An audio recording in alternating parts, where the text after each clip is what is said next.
Welcome to Super Easy Physics and Mathematics.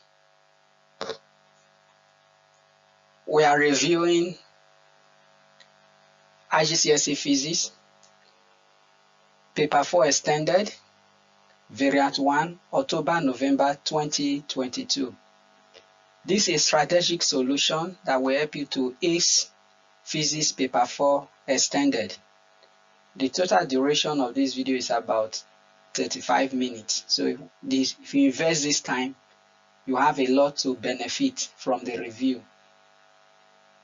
The total duration for this paper 4 is 1 hour 15 minutes. So let's jump in.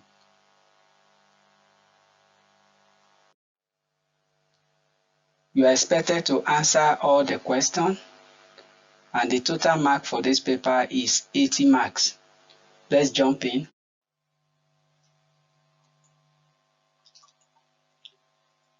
Block A and Block B are joined by 18 string.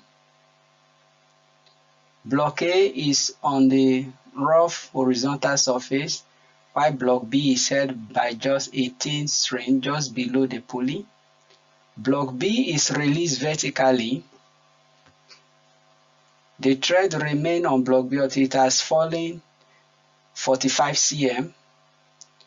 Now, when an object is falling, the gravitational energy is reducing and is converted to kinetic energy. So let's see the question. The mass. Calculate the change in the gravitational potential energy of Block B as it falls through 45 cm. So what the formula for gravitational potential energy is the mass of the object times acceleration due to gravity multiplied by the height. So in this case, substituting 0.5 multiplied by 10 multiplied by 0.45 meter, that will give 2.25 joule. The mass of Block A is 2 kg. When the thread tightens, it pulls on Block A, which moves to the right with a speed of 0.60 cm. So now, before this one was released, this Block A was not moving on top of the surface. But as soon as this one stretches to the end, it forces the string pulls this Block A and it starts sliding on top of this rough surface. So you see two objects, two relative body, move two surfaces in relative motion. So it's going to lead to frictional motion. Frictional force will be produced, and then that frictional force will slow down this. Once this object stops moving, it's the frictional force that will stop it from moving on top of this, and then the object will become hot. So let's see. Now calculate the impulse exerted on Block A as it accelerates from rest to 0.60 meter per second. So for us to calculate the impulse is equal to final momentum take away initial momentum. The momentum of the body is the mass multiplied by the velocity. So the mass of the object is 2 kg, so we can find the final momentum. Then the initial momentum is 0 because it was stationary. So when you subtract that, it gives us 1.2 Newton per second.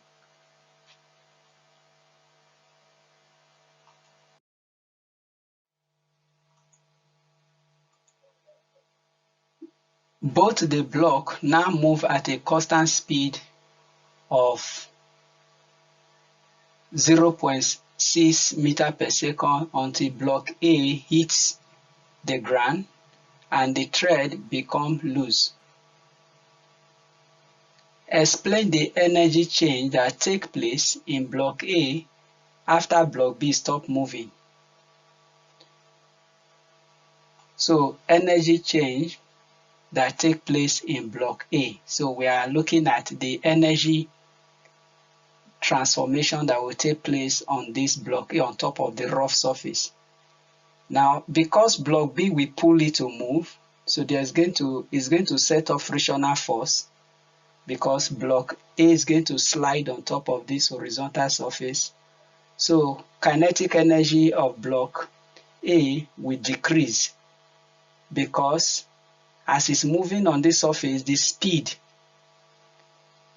both of them were moving at 60 meters per second. So once this one stop moving and stop pulling it, this will start slowing down, because there is no net force acting on it. So the frictional force is going to drag it back. Then the kinetic energy of block A will decrease. That is one. Then thermal energy on block A also increases, because it starts moving from rest. So it's scraping on this rough surface. So it's going to produce frictional force. Then the third thing is that friction make the block to slow down. So this block will not be moving forever with this speed of 0.6 meters per second. So let's go to the next question.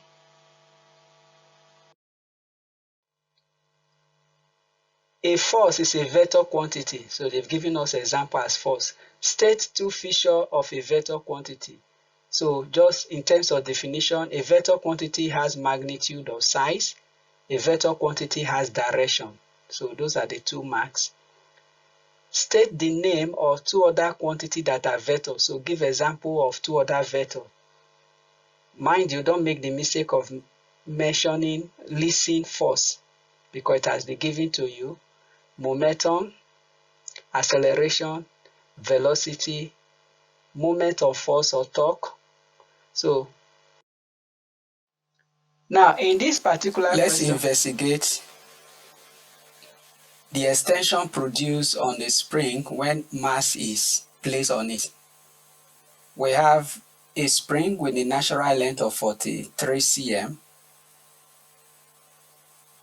That is called the L knot. So let's place a 100-gram mass on it. The spring extended to 67 cm. So what is the extension? The extension is the extended length, take away the natural length. So that will be 67 cm, take away 43 to give us 24 cm. So that is how to find the extension produced on the spring when mass is placed on it. Now in this case, a student suspends spring and clamp it. The length of the natural length is L naught. The student then suspend load of different weight on the spring, and then he plot the graph. So let's look at the graph. So determine the initial length of the spring. So for us to determine the initial length of the spring, you look at the intercept of the extension weight curve. The intercept on the extension, that is the natural length of the spring, or the initial length. So this value here, and that value will give us 0.12 meter. That's about 12 cm. So that is the natural length, 12 cm. But you put it in meter. State what is meant by limit of proportionality, and using the figure that we have just treated above, determine the weight of the load that causes spring just to reach the limit of proportionality. The limit of proportionality is the region where the extension of the spring is no longer proportional to the load that is placed on it. So beyond that region, the extension can be higher than the load. So let's look at it, determine the, so how do you know when the curve, the graph is having a straight line, we have the proportional region. So let's look at where it ceases to be proportional. You will see where the graph started having a curve. So at this point here, So let's mark. So that mark the end of the proportionality. So this region here is called the proportional, the part below this graph here. So from 0 to the red line. So what is the mass? Once the weight suspended on the spring exceed 10.8 Newton, then the stretching of the spring will just become plastic. Okay, so this is the weight that determines the proportional limit. Now, determine the spring constant for this spring. So let's look at the graph. How do we find the spring constant? You have to find the gradient of this curve. So for us to find that, take a triangle, look at this point. So from here, we can look at the extension. So this triangle, what is the extension? From 12 cm to 40 cm. Then what is the load that stretch it through that range from 0 to 6.6? So the spring constant is increase in force divided by increase in length. So if you do that, so give us this value. So that is the spring constant. What is the unit of the spring constant? Unit of force divided by unit of extension, Newton per meter.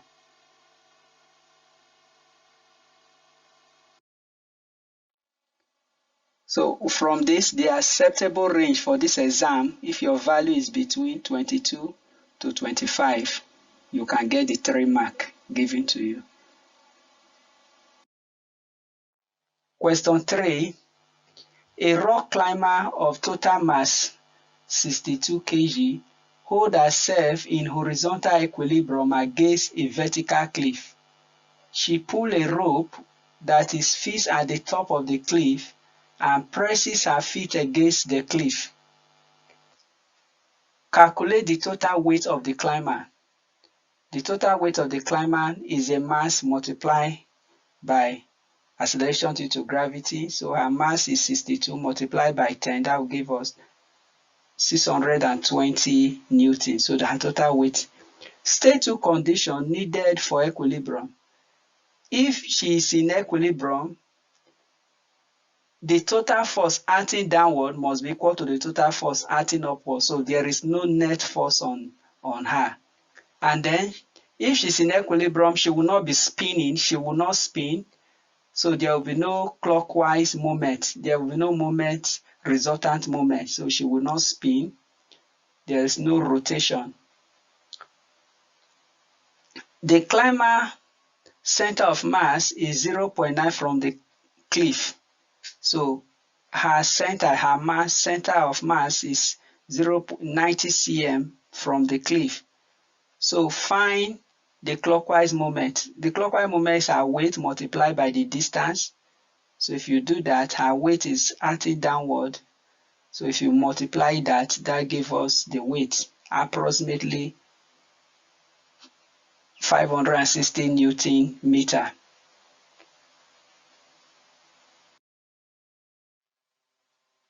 The line on the rope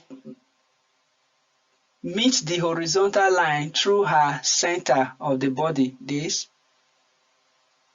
and then you have angle 60 degree to it, and then the rope is 1.2 meter away, that's about 120 cm from the cliff.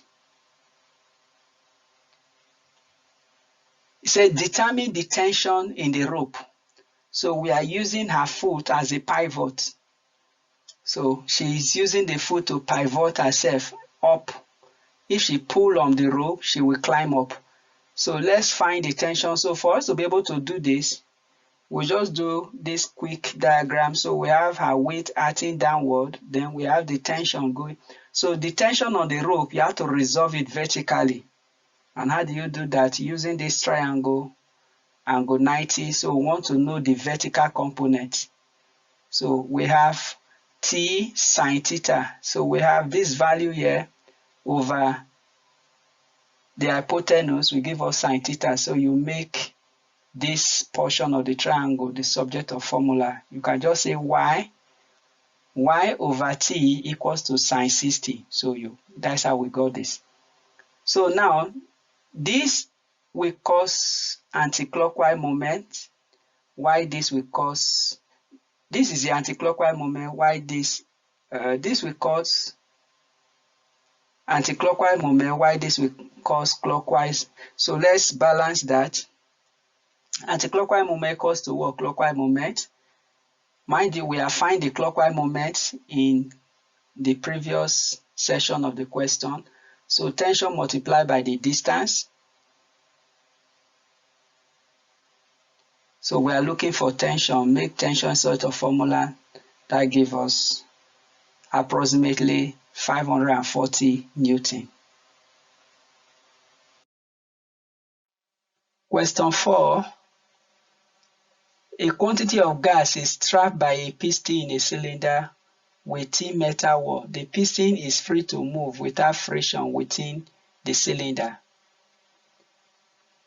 The air in the freezer is at atmospheric pressure, which is 1 times 10 raised to the power 5 Pascal, like 100,000 Pascal.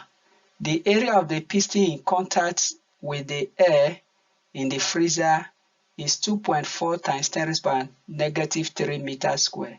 Calculate the force exerted on the piston by the air in the freezer. So we want to calculate the force exerted on this piston. So remember, pressure is equal to force divided by area. So make force sort of formula. Force is equal to pressure multiplied by area. So you multiply these two values. So that gives about 240 Newton. When the cylinder in the first place in the freezer, the temperature of the gas decreases and the air pushes the piston into the cylinder. Calculate the work done on the piston by the air in the freezer as the air pushes the piston a distance of 0.021 into the cylinder. So since we have already calculated the force, work done is equal to force multiplied by distance. So substituting, we have 5 joules.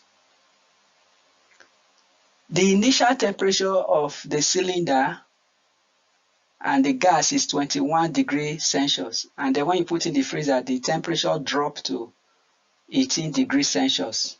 The thermal capacity is 89 joule per degree drop of temperature. Calculate the change in the internal energy of the cylinder. So if you want to find the energy that was given out, so we have, first of all, calculate the temperature drop. The temperature drop is negative 39. So use it to multiply the heat capacity. Heat capacity C multiplied by temperature drop will give you the internal energy. So if you do that, it will give us a negative. That is to tell you it's the heat was absorbed from the system. So it's an endothermic process. The temperature of the system eventually dropped lower. So the total energy that was taken away was 3,471 joule.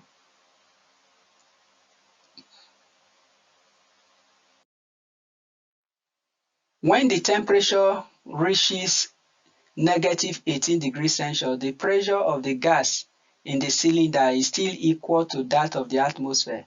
Explain in terms of particle of the gas how the pressure remains equal to its original value. One, you have to look at the way the temperature decreases, the particle collide less violently, and then the volume decreases, the particle collide more often. So you say this balance of this. So the effect of volume decrease cancel the effect of temperature decrease and keep the pressure at constant level. Question D. As the temperature of the metal cylinder decreases, the volume of the metal also decreases. The decrease in the volume of the metal is much less than the decrease in the volume of the gas. Explain why. Now, you have to go to look at the structure of gas and the structure of solid metal. So if you look at metal, the particles are closely packed, so it's not easy to compress metal particle. Then if you look at gas, the particles are far apart, so you can easily be pushed. And then the force of attraction here is higher, while the force of attraction here is lower. So if you look at that, so we can say the force of attraction between particles in metal is larger than those in gas. Then the particles in metal are closely packed and cannot easily be compressed. So you have that.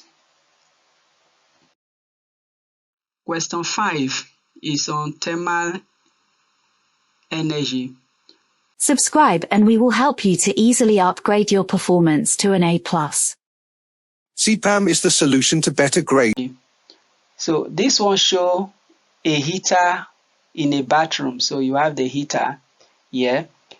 It said the heater emits light and radiation, and it transfers thermal energy by radiation. State the part of the electromagnetic wave that transfer thermal energy. That is infrared. Question B. State one way in which visible light and the radiation are similar. So let's look at the electromagnetic spectrum. Electromagnetic spectrum, all of them are transverse wave, but they have the following radiation. You have radio wave, microwave, infrared, visible, ultraviolet, X-ray, and gamma ray. So for my student, I tell them just use the mnemonic RIMIC VUS-G. So you remember the order of the electromagnetic spectrum. Now quickly, the frequency increases from radio. So this one have the smallest frequency. Gamma ray have the highest frequency. So frequency increases. Then the opposite direction, wavelength increases. So radio wave have the longest wavelength and gamma ray have the shortest wavelength. So one way in which they are similar. So what are we interested? We are interested in visible light and infrared. So we have this and this, the green and the orange. So based on what we have said, what is the similarity? Both of them are electromagnetic. They are part of the electromagnetic spectrum, and all the radiation, all the component of the electromagnetic wave, the spectrum, travel at the speed of light. So both of them travel at the speed of light. One way in which light differs from infrared.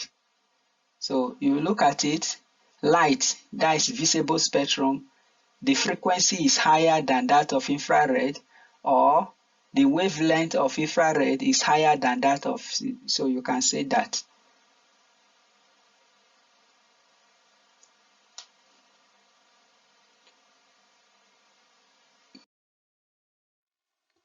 Some surfaces are better at emitting radiation than others. Describe an experiment to show whether black surface or white surface is a better emitter of radiation.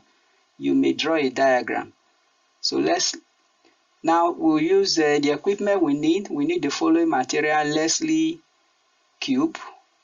Leslie cube is a cube that the four faces has been painted with different color, white, black, so different colors. So you want to see to. Then we have radiation detector, that is this, the meter rule to measure the distance, thermometer to measure the hotness of the water in the Leslie cube, then hot water that you pour inside the Leslie cube. So you pour hot water inside. Now, what is a procedure Pour hot water inside the Leslie cube and use thermometer to record it. So let's assume that the hot water is 80 degrees Celsius.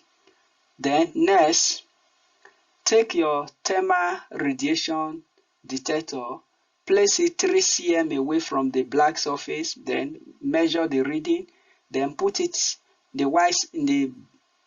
in front of the white surface and record it, put in front of the black and record, take reading. Then what you do, you compare the reading. Observation: the reading of the black surface is higher than the reading of the white surface. Conclusion: the black surface is a better emitter of irradiation than the white surface. So you have these 3 marks here. To ensure that the conclusion reached in the experiment is CI is correct, several details of the experiment must be identical when testing the 2 different surfaces. State 2 quantities in the experiment that must be kept constant. So we are looking at the surface of the cube must be equal for the black and the white. The distance that you are going to place the detector in order to measure the emitted, to detect the emission, must be the same. So we use 3 cm. Then the temperature of the water and then the reading must take place almost the same time so that the temperature will not be different. Then the smoothness of the surface of the cube must be the same too.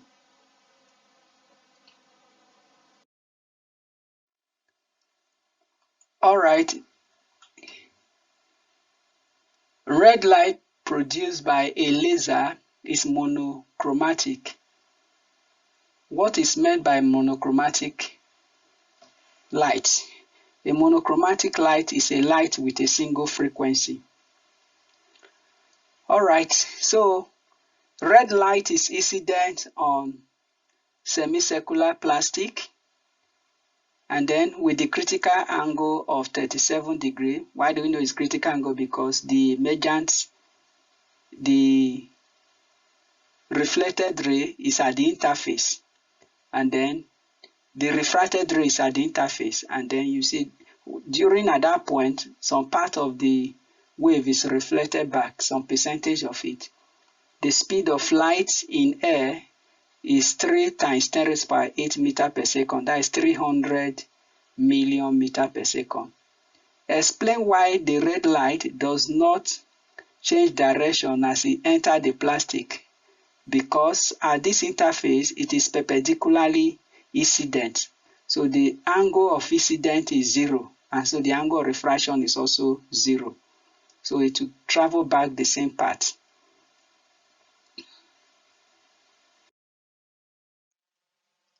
At M, the angle between the red light and the plastic is 37 degrees. Calculate the speed of red light in the plastic. So to do that, we need to combine 2 properties here.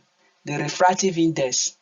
Refractive index is going to be the speed of light in air divided by speed of light in plastic, and then refractive index is also equal to 1 over the sine of the critical angle. So using these 2 basic formula, we can now find the speed of light in plastic. So substituting, so the speed of light in plastic is 1.8 times 10 raised power 8.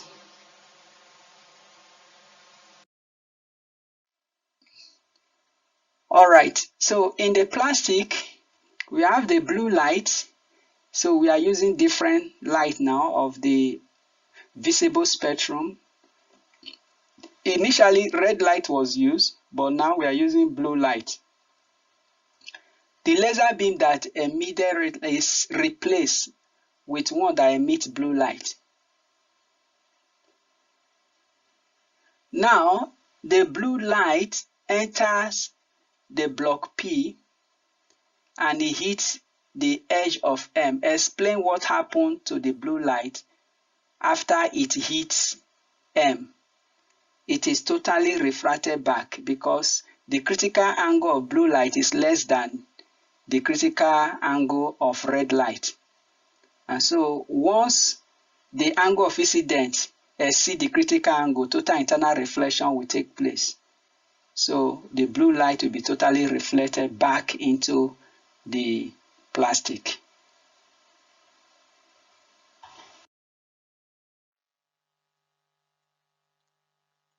Question 7.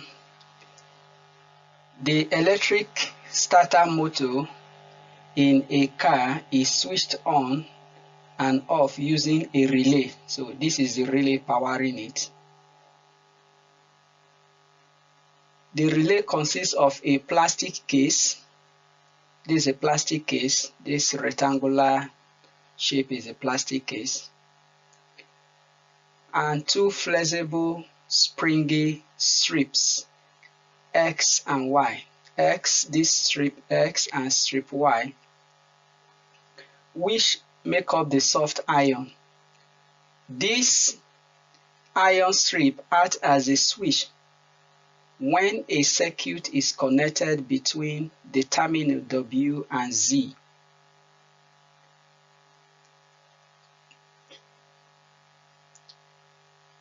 Figure 7.2 shows the equipment inside a magnetizing coil.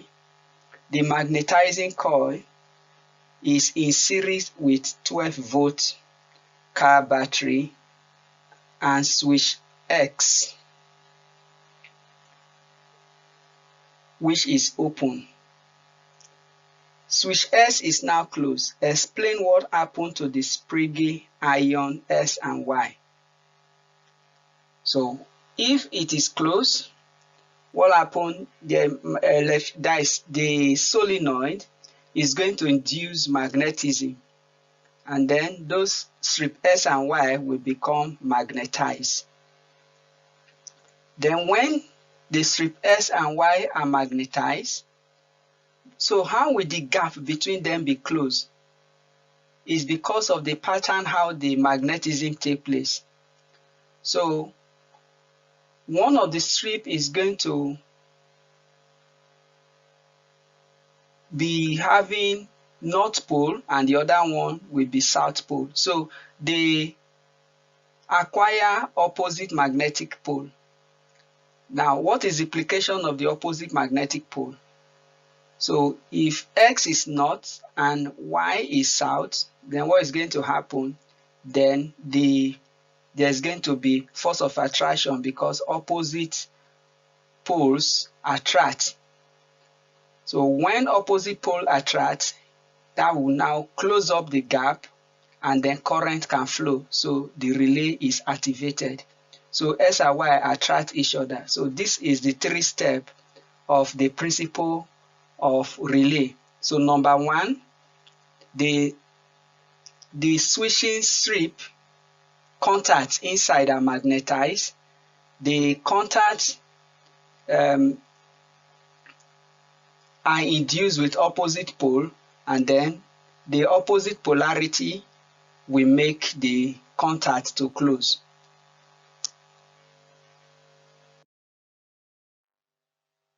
The power of the starter motor is 1.8 kilowatt and it is also operated by the car battery.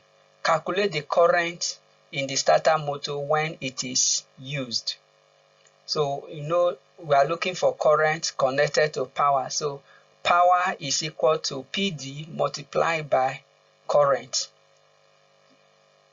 So we have the PD, we have the power. So we are looking for the current. The power is given to us 1.8 kilowatt, that is 1800 watts. Then the PD is the EMF of the battery, which is 12 volts. So the current flow is 150 ampere, large current. So let's look at the application. How is this large current can be managed by the relay?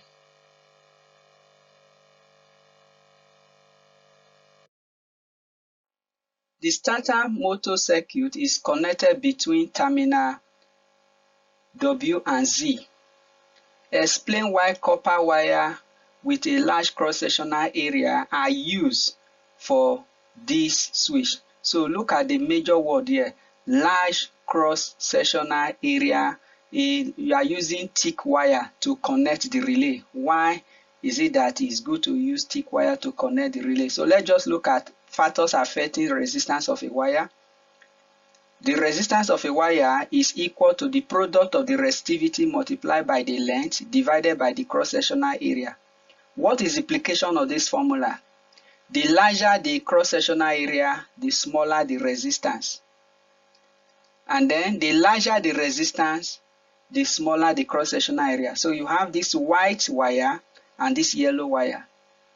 So because the white wire has small cross-sectional area, this one is going to have higher resistance, while this one has higher cross-sectional area, so it's going to have lower resistance. So just by way of explanation.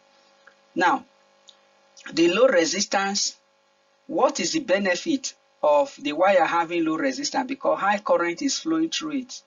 So what we need, the larger wire offer low resistance to the 150 ampere current flowing in the relay. Why is it important? If the wire have high resistance, then the heat generated will be high. So the lower resistance produce lower thermal energy as the current flows. And then if the heat produced in the relay is low, then the plastic cannot melt. So this prevents the melting of the plastic as current flow in the relay.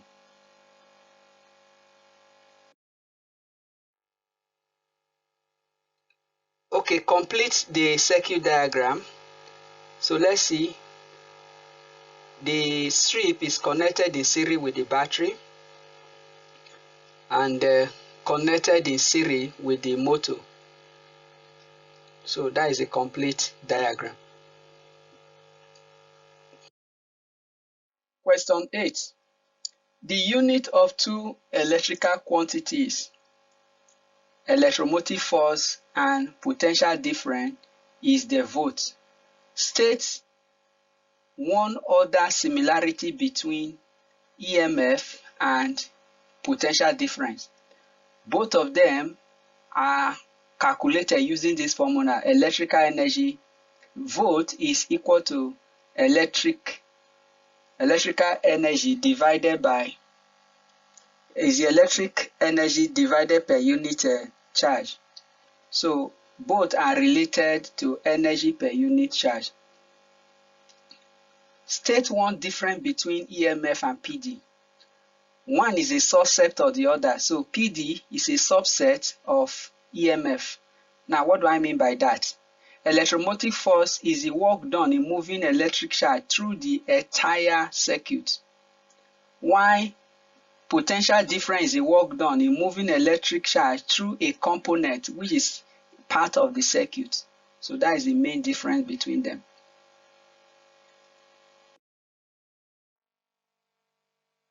A battery consists of 4 cells, each of EMF 1.2 volt in series. Calculate the EMF of the battery. Since they are connected in series, you add up the EMF. But if they are connected in parallel, the EMF will be equal to the EMF of one of the battery. So let's look at this case. They are in series. So the EMF will be 4 multiplied by that to give us 4.8 volts.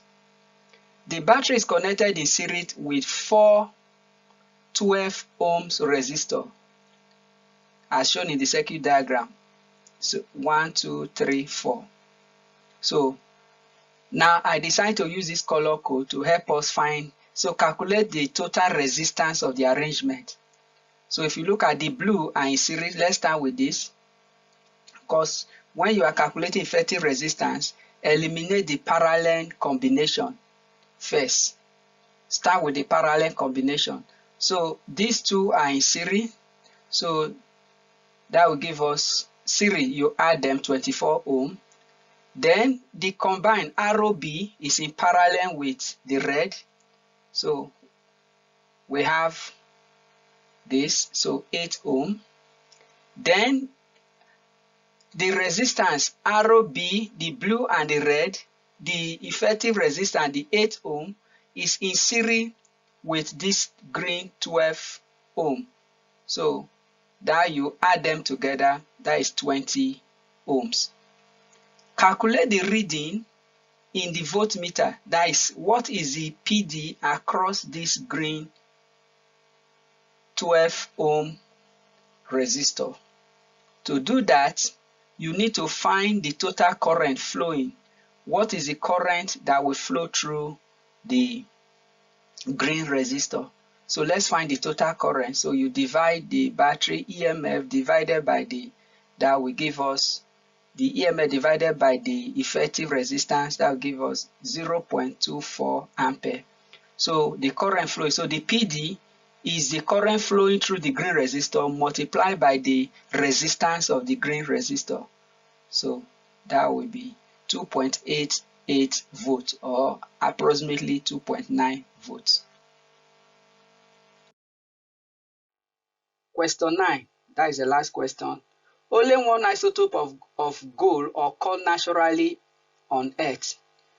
State what this indicates about the nuclear structure of all the naturally occurring atoms of gold on Earth. It means that all of them are identical and they have the same number of nucleons, or they have the same number of neutrons.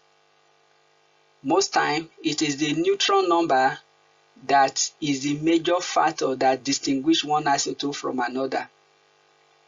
There are several artificially produced isotopes of gold.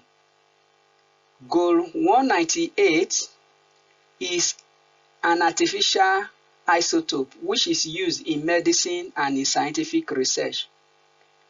Gold 198 decays by beta emission to a stable isotope of mercury. Determine the number of protons and the number of neutrons in a nucleus of this isotope of mercury. So take note, mercury. So now you have the gold 198 decay by emitting, undergo radioactive reaction by emitting beta particle to form gold, to form mercury. So how do you balance this equation? The nucleon number or the mass number on the top, the left hand side, the parent, will balance up with the daughter. So so the top is automatically balanced. 198 plus 0 is 198. So let's go to the bottom. Now you know that this is emitted, but this have to be determined by you. So you need to find out this one. But how do you get it? What will you add to -1 to give you 79? Or let you put it like this: what will I subtract 1 from to get 79? So the answer is 80. So right hand side, which is the daughter, so you add 80 added to -1 will balance with the 79 on the left hand side containing the parent gold 98 nuclide. So now this is our interest is on the mercury. So number of proton is 80, do calculation.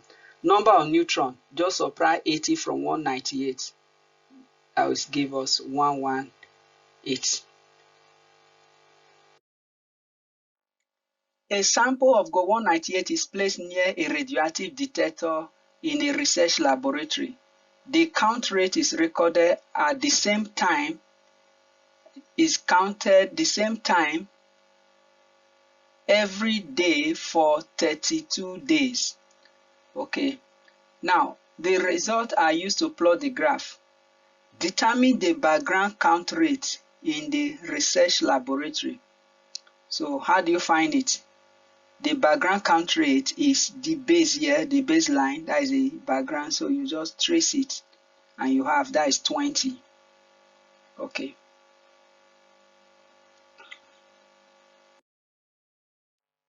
Now determine the half-life. So we want to find the half-life. How long did it take to decay by half? take note that it has a background radiation of 20 count. So first of all, you have to remove the background radiation because here that is 390. So remove the background radiation before you determine half of it. That will give us 370. Divide it by 2, give us 198. Then make adjustment for the background radiation, add it to it. That will give us 205. Then at 205, you cannot trace the half-life.